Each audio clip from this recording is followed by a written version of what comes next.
नमस्ते। मैं डॉक्टर बालाजी भूरे आज बीए तृतीय वर्ष के प्रश्न पत्र क्रमांक 11 साहित्य शास्त्र के अंतर्गत शब्द शक्ति को यहाँ प्रस्तुत करने जा रहा हूँ। तो शब्द शक्ति को प्रस्तुत करने से पहले मैं यहाँ इन प्रस्तुतिकरण के पीछे कौन से उद्देश्य हैं और कौन सा महत्व है, इसे यहाँ संक्षेप में बताना चाहता हूँ। यहाँ उद्देश्य की बात करें तो छात्रों को शब्द शक्ति के बारे में जानकारी देना, छात्रों को शब्द शक्ति की परिभाषा एवं स्वरूप को समझाना, छात्रों को शब्द शक्ति के भेदोपभेदों को समझाना और छात्रों में भाषा के प्रति शास्त्रीय दृष्टिकोण विकसित करना, ये प्रमुख उद्देश्य रहे हैं। महत्व की अगर बात करें तो छात्रों के शब्द शक्ति के बारे में जानकारी मिलेगी, छात्र शब्द शक्ति की परिभाषा एवं स्वरूप को समझेंगे, छात्र शब्द शक्ति के भेदोपभेदों को समझेंगे और छात्रों में भाषा के प्रति शास्त्रीय दृष्टिकोण विकसित होगा। यह इस प्रस्तुतिकरण के पीछे का महत्व रहा है। अब शब्द शक्ति की प्रस्तुतिकरण के उद्देश्य और महत्व के पश्चात मैं सीधा शब्द शक्ति इस अध्याय को आरंभ करता हूं। तो संसार में मनुष्य जो भी कार्य करता है उस कार्य के पीछे कोई न कोई शक्ति होती है। बिना शक्ति के उनका कोई भी कार्य संपन्न नहीं होता। वैसे संसार में प्रत्येक कार्य किसी न किसी शक्ति के द्वारा ही संपन्न होता है। यही सृष्टि का नियम है और इसी नियम के अनुसार भाषा के माध्यम से शब्द अर्थ देने का कार्य करते हैं। अतः अर्थ देने का कार्य जिस शक्ति के द्वारा संपन्न होता है उसे शब्द की शक्ति या शब्द शक्ति कहते हैं। वैसे भाषा का मूल आधार शब्द है।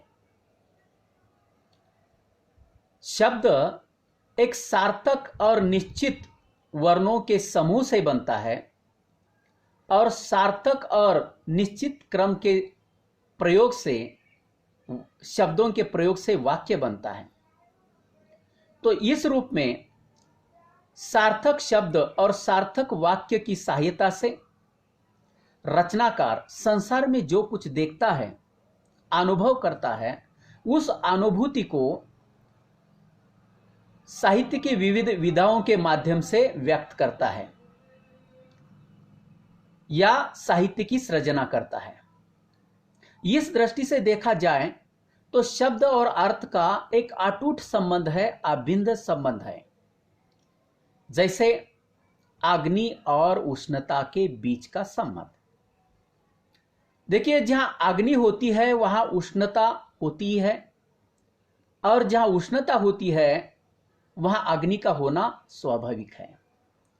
तो इसी प्रकार जहां शब्द होते हैं वे अर्थपूर्ण ही होते हैं और जहां हमें अर्थ की प्राप्ति होती है वह शब्दों से ही होती है।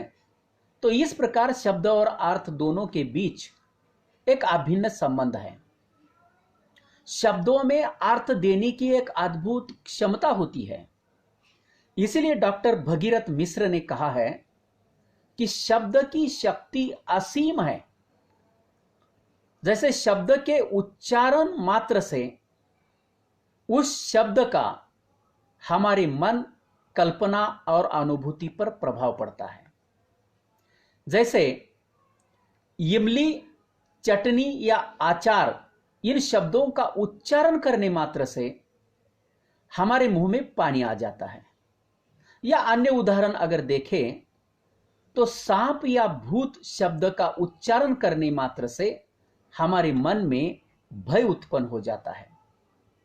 अब मन में भय का उत्पन्न होना या मुंह में पानी आना ये जो हमारे मन में परिवर्तन आ रहा है, प्रभाव पड़ रहा है, उस प्रभाव या परिवर्तन के पीछे वह शब्द की शक्ति होती है। इसीलिए शब्द की शक्ति को असीम कहा गया है। अतः जिस शक्ति के द्वारा शब्द का अर्थगत प्रभाव पड़ता है उसे ही शब्द शक्ति कहते हैं। अर्थात शब्द का अर्थबोध कराने वाली शक्ति ही शब्द शक्ति कहलाती है। अब शब्द और अर्थ के बारे में, यानी शब्द किसे कहते हैं और अर्थ किसे कहते हैं, यह बताने के लिए कवि पुंगव चिंतामणि ने बड़ा सुंदर उदाहरण दिया है। तो शब्द और अर्थ के बारे में बताते हुए कवि पुंगव चिंतामणि कहते हैं, जो सुनी परे सो शब्द है, जो समुझी परे सो अर्थ है। अर्थात जो सुनाई पड़ते हैं, जो सुनाई देते हैं, वे शब्द है, और जिसे हम समझते हैं वह अर्थ है। अतः इस दृष्टि से शब्द से वाक्य बनते हैं, और वाक्य एक पूर्ण पदों का समूह होता है जो निश्चित अर्थ को व्यक्त करता है। यहां मैंने शब्द और पद शब्द का प्रयोग किया, तो यहां शब्द और पद में क्या अंतर है यह भी जानना हमारे लिए उचित है। शब्द वाक्य में प्रयुक्त होने के पूर्व भी अपना अस्तित्व बनाए रखते हैं, लेकिन जब उसका प्रयोग वाक्य में होता है तो वही शब्द पद कहलाता है। अब जैसे राम ने रावण को बाण से मारा, यह वाक्य है, तो इस वाक्य में राम, रावण, बाण ये शब्द है अलग अलग। तो वाक्य में प्रयोग होने से पहले, प्रयुक्त होने से पहले राम, रावण या बाण इन शब्दों का अपना स्वतंत्र अस्तित्व है। वे अपना एक स्वतंत्र अर्थ देते हैं। जैसे राम शब्द है, राम एक विशिष्ट अर्थ को प्रस्तुत करता है भगवान राम या महापुरुष को लेकर, या रावण एक विशिष्ट अर्थ को, शब्द एक विशिष्ट अर्थ को। तो ये शब्द अपना अपना एक विशिष्ट अर्थ प्रदान करते हैं, अपना अस्तित्व बनाए रखते हैं। लेकिन यही शब्द जब वाक्य में प्रयुक्त होते हैं तब विभक्तियां इन शब्दों को आपसी के साथ जोड़ देती है, एक दूसरे के साथ जोड़ देती है। जैसे राम ने रावण को बाण से मारा, इस वाक्य में ने, को, से ये जो विभक्तियां हैं, ये विभक्तियां इन शब्दों को एक दूसरे के साथ जोड़ देती है, एक दूसरे के साथ संबंध स्थापित करती है, और यह वाक्य एक निश्चित या विशिष्ट अर्थ को प्रस्तुत करता है। इसीलिए वाक्य में प्रयुक्त होने से पहले जो शब्द है वही शब्द जब वाक्य में प्रयुक्त होता है तब वह पद बन जाता है। यह शब्द और पद दोनों के बीच का अंतर है। तो शब्द जो अर्थ देता है या शब्द में जो अर्थ देने की शक्ति होती है, उस शक्ति को लेकर भारतीय काव्यशास्त्र में विविध आचार्यों ने काफी गहन चिंतन किया है, और इस चिंतन से, अध्ययन से उन्होंने शब्द की शक्ति के 3 भेद प्रस्तुत किए हैं। एक अभिधा शब्द शक्ति, दूसरा लक्षणा शब्द शक्ति, और तीसरा व्यंजना शब्द शक्ति। या इसे यूं कहिए कि अ अभिधा शब्द शक्ति, ब लक्षणा शब्द शक्ति, और क व्यंजना शब्द शक्ति। अब यहां पहला जो प्रकार है शब्द शक्ति का, या पहला जो भेद है शब्द शक्ति का, अभिधा शब्द शक्ति अ, इसको अब पहले यहां हम देखेंगे।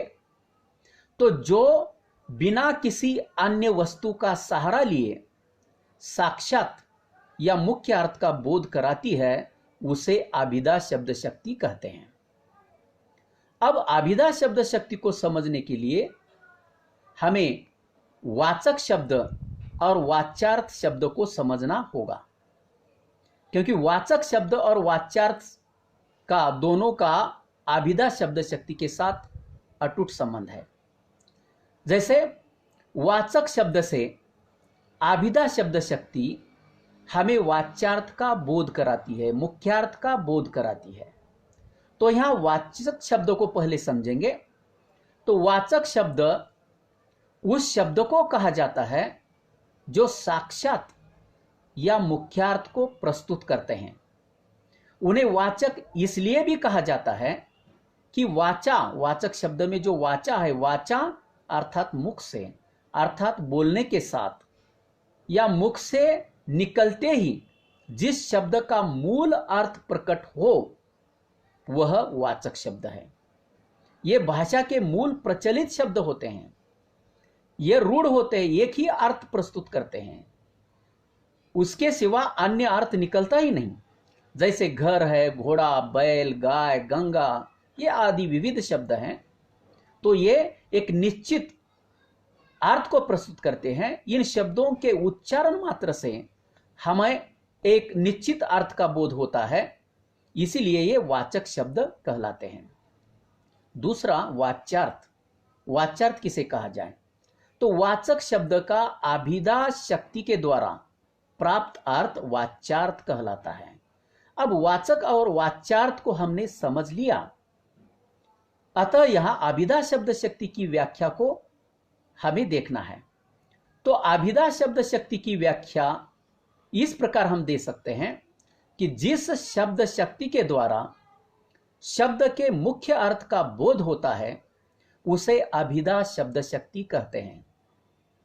यह परिभाषा अगर हम देखें तो इस परिभाषा से एक बात स्पष्ट हो जाती है कि ये एक ऐसी शक्ति है जो शब्द का मुख्य अर्थ प्रस्तुत करती है, किसी शब्द के मुख्यार्थ का बोध कराती है, और वही बोध कराने वाली शक्ति, मुख्यार्थ का बोध कराने वाली शक्ति, वाच्यार्थ का बोध कराने वाली शक्ति ही अभिधा शब्द शक्ति है। तो अभिधा शब्द शक्ति के द्वारा जिन शब्दों का अर्थबोध होता है, मुख्यार्थ का बोध होता है, उन शब्दों को विद्वानों ने 3 भागों में विभाजित किया है। यानी अभिधा शब्द शक्ति के द्वारा मुख्यार्थ का बोध होने वाले जो शब्द है वे शब्द 3 प्रकार के हैं। एक रूढ़ शब्द, दूसरा यौगिक शब्द और तीसरा योगरूढ़ शब्द। अब नंबर 1, रूढ़ शब्द। रूढ़ शब्द किसे कहेंगे? जिन शब्दों की कोई उत्पत्ति नहीं होती वे रूढ़ शब्द कहलाते हैं। वे रूढ़ अर्थ देते हैं, एक प्रचलित अर्थ देते हैं, एक निश्चित अर्थ देते हैं, उनकी कोई उत्पत्ति नहीं होती। और ऐसे शब्दों का अगर हम विभाजन करते हैं, अलग करते हैं, तोड़ते हैं, तो उसका मूल अर्थ नष्ट हो जाता है। जैसे पेड़, घोड़ा, घर, चंद्र, सूर्य आदि। अब इसमें से पेड़ देखिए, यह रूढ़ शब्द है, उसका एक निश्चित अर्थ है। घोड़ा, उसका एक निश्चित अर्थ है, 4 पैर वाला वह प्राणी जिस पर मनुष्य सवारी करता है, घोड़ा निश्चित अर्थ है। घर, एक ऐसी महल या इमारत जिसमें परिवार के सदस्य रहते हैं, घर। चंद्र यानी आकाश में रात के समय शीतलता प्रदान करने वाला ग्रह। सूर्य, आकाश में उष्णता प्रदान करने वाला ग्रह। तो इस प्रकार ये शब्द एक मुख्य अर्थ को, सांकेतिक अर्थ को प्रस्तुत करते हैं। इस अर्थ के अलावा और दूसरा अन्य अर्थ निकलता ही नहीं। दूसरी बात, इन वाचक रूढ़ शब्दों का अगर हमने विभाजन किया, उसको अलग कर दिया, तो उनका मूल अर्थ नष्ट हो जाता है। जैसे घर, अभी घर को अलग करे, विभाजन करे, घ र, अभी घ का अर्थ क्या है और र का अर्थ क्या है यह हमें समझ में नहीं आता। या घोड़ा, घो प्लस डा, घो को अलग किया, ड को अलग किया, अभी घो का अर्थ क्या है और डा का अर्थ क्या है यह हमें पता नहीं चलता। इसीलिए इन्हें तोड़ने से, विभाजन करने से इनका अर्थ नष्ट हो जाता है, और जिसकी कोई उत्पत्ति नहीं होती वे रूढ़ शब्द कहलाते हैं। अब दूसरा प्रकार है यौगिक शब्द। अब नाम से ही स्पष्ट हो जाता है, यौगिक, इसमें योग है, इसमें जोड़ है, इसमें मेल है, अर्थात ये धातु और प्रत्यय के योग से बनते हैं। 2 शब्दों के मेल से योग से बनते हैं, इसीलिए इन्हें यौगिक शब्द कहा जाता है। जैसे भूपति है, पाठशाला है। अब भूपति का उदाहरण लीजिए। भूपति का अर्थ है राजा या मालिक। अब इसमें योग है, दो शब्दों के मेल से बने हैं। एक शब्द है भू और दूसरा शब्द है पति, दो शब्द हैं। हमने इसका विभाजन अगर करें किया, इसको तोड़ दिया, तो भी ये अलग अलग हुए दो शब्द अपने अर्थ को बनाए रखते हैं। जैसे भू एक शब्द है और पति एक शब्द है, तो भू यह शब्द भी अर्थ देता है भूमि या जमीन, और पति का अर्थ निकलता है मालिक, अर्थात जमीन का मालिक, भूमि का मालिक। यानी विभाजन करने के बाद भी ये शब्द अपने अर्थ को बनाए रखते हैं, इनमें योग होता है, इसलिए इसे यौगिक कहते हैं। अब तीसरा प्रकार है योगरूढ़ शब्द। इसमें योग है, लेकिन शब्दों का मेल जोड़ या योग होने के बावजूद भी उनका एक निश्चित रूढ़ अर्थ होता है, इसीलिए इसे योगरूढ़ कहा जाता है। इसमें योग भी होता है, लेकिन अर्थ रूढ़ जो है, प्रचलित है, वही लिया जाता है, इसीलिए इसे योगरूढ़ शब्द कहते हैं। जैसे पंकज, चक्रधर, नीलकंठ। अब पंकज, ये उदाहरण लीजिए। पंकज ये दो शब्दों के योग से बना है, एक पंक शब्द और दूसरा ज शब्द, दो शब्दों के मेल से। अब इसका विभाजन अगर हमने किया, पंक प्लस ज, ये दो अलग अलग शब्द हुए, तो भी ये अपना एक अलग अर्थ प्रस्तुत करते हैं। जैसे पंक, पंक का अर्थ है कीचड़, ज का अर्थ है जन्म लेना, यानी कीचड़ में जन्म लिया हुआ। अब कीचड़ में तो बहुत सारे छोटे छोटे कीटक जन्म लेते हैं, बहुत सारी छोटी छोटी वनस्पतियां जन्म लेती है। क्या इन सभी को हम पंकज कहेंगे क्या?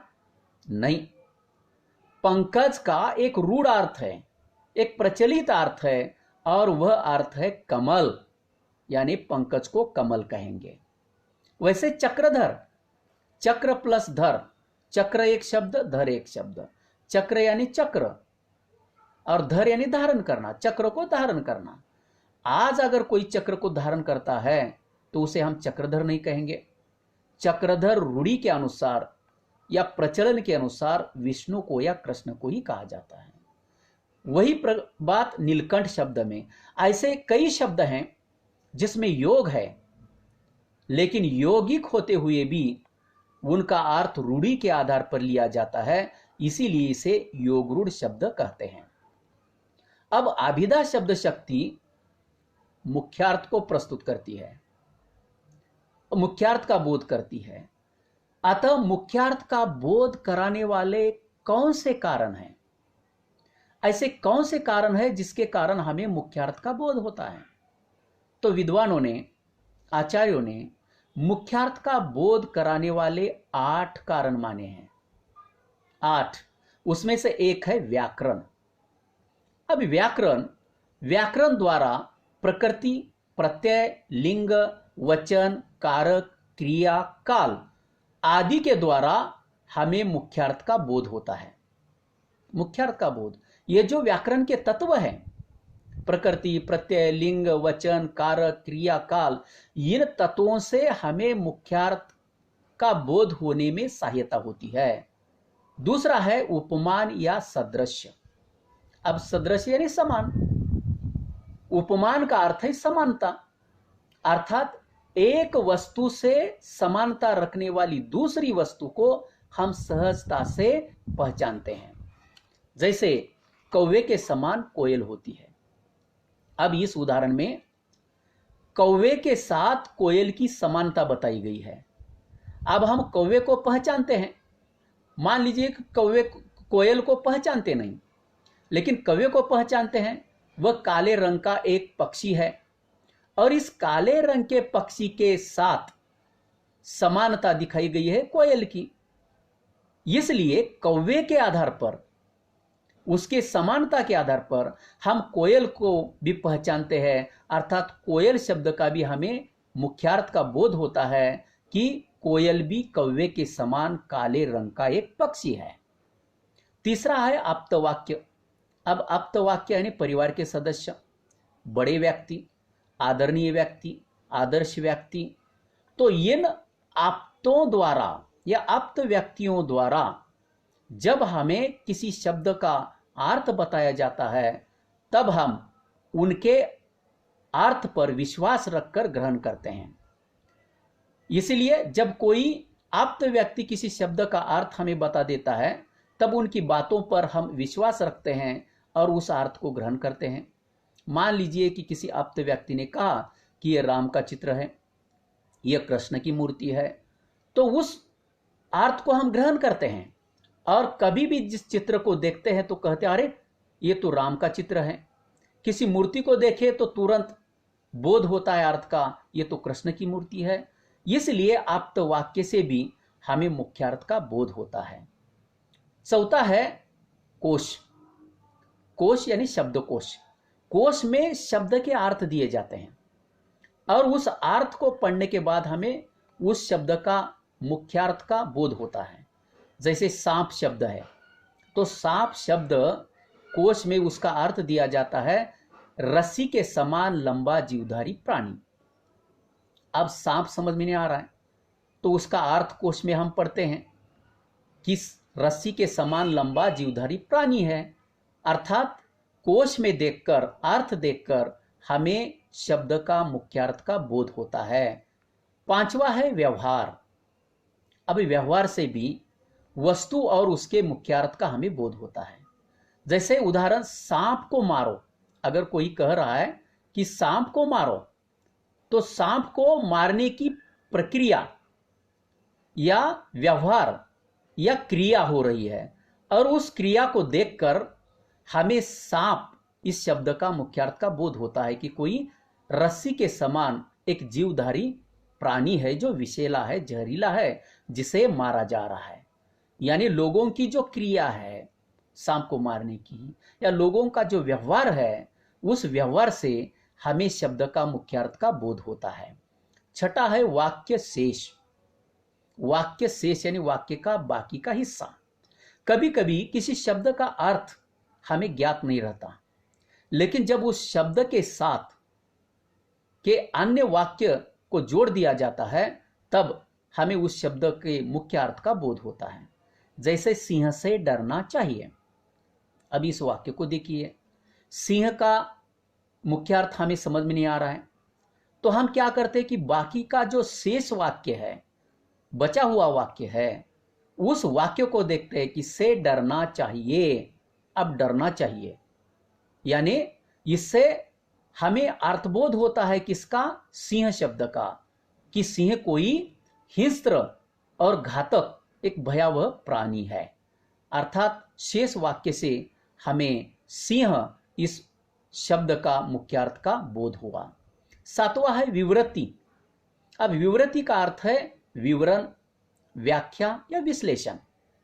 कई बार जब किसी शब्द का मुख्यार्थ का बोध हमें नहीं होता तब उस शब्द का विवरण हम पढ़ते हैं, उसका विश्लेषण पढ़ते हैं, उसकी व्याख्या पढ़ते हैं और तब जाके उस शब्द का हमें मुख्यार्थ का बोध होता है। जैसे कुम्हार। अभी कुम्हार शब्द समझने के लिए कठिन है, मुख्य अर्थ का बोध नहीं हो रहा है तो हम उसकी व्याख्या पढ़ेंगे, उसका विवरण देखेंगे, उसका विश्लेषण देखेंगे। जैसे कुम्हार का विश्लेषण है जो कुंभ को बनाता है या कुंभ को बनाने वाला व्यक्ति, उसे कुम्हार कहा जाता है। यानी विश्लेषण सुनने के बाद या पढ़ने के बाद हमें कुम्हार इस शब्द का मुख्यार्थ का बोध हो जाता है। और आठवां है संधिपद सानिध्य। संधिपद यानी पदों में संधि या समीपता, निकटता, अर्थात पद की निकटता या पदों की निकटता से जो अज्ञात शब्द है उस अज्ञात शब्द का भी हमें अर्थबोध होता है। यहां उदाहरण मैं दूंगा, पिक वसंत में कूजती है। अब इस वाक्य में पिक शब्द हमारे लिए कठिन है, उसका अर्थबोध नहीं हो रहा है तो हम क्या कहेंगे? पिक शब्द का निकट शब्द अर्थात अगला शब्द वसंत, उसको समझने की कोशिश करेंगे। अभी वसंत से हमें अर्थबोध हुआ, वसंत ऋतु। अब तीसरा शब्द कूजती है, कूजना अर्थात कुहुकना। ये दो शब्द हमें समझ में आ गए। अब इन दो शब्दों के अर्थबोध होने के बाद इन दो शब्दों की सहायता से हम पहला शब्द पिक का मुख्यार्थ समझने लगते हैं। अर्थात वसंत ऋतु में कौन कूजती है? कोयल। इसीलिए पिक शब्द का अर्थ हुआ कोयल। यानी बाकी का जो निकटतम शब्द है, उस निकटतम शब्दों की सहायता से हमें मुख्य अर्थ, शब्द के मुख्य अर्थ का बोध होता है। अब इस प्रकार आभिधा शब्द शक्ति एक महत्वपूर्ण शब्द शक्ति है। इस शब्द शक्ति की महत्व की अगर बात करें तो मनुष्य अपने जीवन में अधिक से अधिक इसी शक्ति का प्रयोग करता है, आभिधा शब्द शक्ति का। क्योंकि आभिधा शब्द शक्ति मुख्यार्थ को प्रस्तुत करती है, एक वाच्यार्थ को प्रस्तुत करती है, सांकेतिक अर्थ को प्रस्तुत करती है, मूल अर्थ को प्रस्तुत करती है। इसीलिए मुख्यार्थ, वाच्यार्थ या सांकेतिक अर्थ या मूल अर्थ से हमें विचारों के आदान प्रदान में कोई बाधा नहीं आती। बड़ी आसानी से आभिधा शब्द शक्ति के द्वारा या आभिधा के द्वारा हम अपने विचारों को दूसरों तक सहजता से पहुंचा सकते हैं, या दूसरों के विचारों को हम सहजता से ग्रहण भी कर सकते हैं। आभिधा शब्द शक्ति में अनेकार्थी शब्दों का, लक्ष्यार्थ शब्दों का, व्यंग्यार्थ शब्दों का या अलंकारिक शब्दों का प्रयोग नहीं किया जाता। यह प्रयोग त्याज्य है, क्योंकि इन प्रयोगों से कम्युनिकेशन में, विचारों के आदान प्रदान में, संप्रेषण में बाधा आ जाती है और हम उस पर ठीक से कार्यवाही नहीं कर पाते। इसीलिए आभिधा अर्थात मूल अर्थ के प्रयोग से हम अपने विचारों को पूर्ण करते हैं, अपने जीवन की गतिविधियों को संपन्न करते हैं। इसीलिए समाज के प्रत्येक क्षेत्र में, चाहे शिक्षा का क्षेत्र हो, चाहे विधि का क्षेत्र हो, चाहे समाचार का क्षेत्र हो, चाहे राजनीति का क्षेत्र हो, विविध प्रकार के क्षेत्रों में यह मूल अर्थ देने वाले शब्दों का या आभिधा मूलक शब्दों का ही प्रयोग किया जाता है, जिससे हमारे संप्रेषण या विचारों की आदान प्रदान की जो गतिविधियां हैं वह सुचारू रूप से पूर्ण होती है। इसीलिए मनुष्य के जीवन में बचपन से लेकर वृद्धावस्था तक वह अधिक से अधिक आभिधा मूलक शब्दों का प्रयोग करता है। इसी से उसके विचारों के आदान प्रदान में सहजता आ जाती है। अब इस महत्व के पश्चात निष्कर्ष के रूप में अगर हम देखें तो कुल मिलाकर शब्द भाषा के माध्यम से अर्थ देने का कार्य करते हैं, और अर्थ देने का कार्य जिस शक्ति के द्वारा संपन्न होता है उसे आभिधा शब्द शक्ति कहते हैं। शब्द की शक्ति में एक असीम शक्ति होती है, शब्द और अर्थ का अटूट संबंध होता है। आभिधा शक्ति के द्वारा जिन शब्दों का मुख्यार्थ का बोध होता है वे तीन प्रकार के शब्द बताए गए, एक रूढ़ शब्द, दूसरा यौगिक शब्द और तीसरा योग रूढ़ शब्द। इसके साथ साथ मुख्यार्थ का बोध कराने वाले 8 कारण विद्वानों ने बताए हैं, जैसे व्याकरण, उपमान, आप्तवाक्य, व्यवहार, वाक्यशेष, विवृत्ति, संधिपद, सानिध्य आदि। ये 8 कारण है। इन 8 कारणों से मुख्यार्थ का हमें बोध होता है। इस प्रकार यहाँ शब्द शक्ति के इस अध्याय में मैंने आज शब्द का अर्थ, शब्द शक्ति की परिभाषा, शब्दों के 3 प्रकार, मुख्यार्थ का बोध कराने वाले 8 कारण और शब्द शक्ति का महत्व, इन मुद्दों को लेकर अपने विचारों को प्रस्तुत किया है। यहाँ मैं सबके प्रति धन्यवाद ज्ञापित करते हुए मैं अपने चंद शब्दों को विराम देता हूँ। बहुत बहुत धन्यवाद।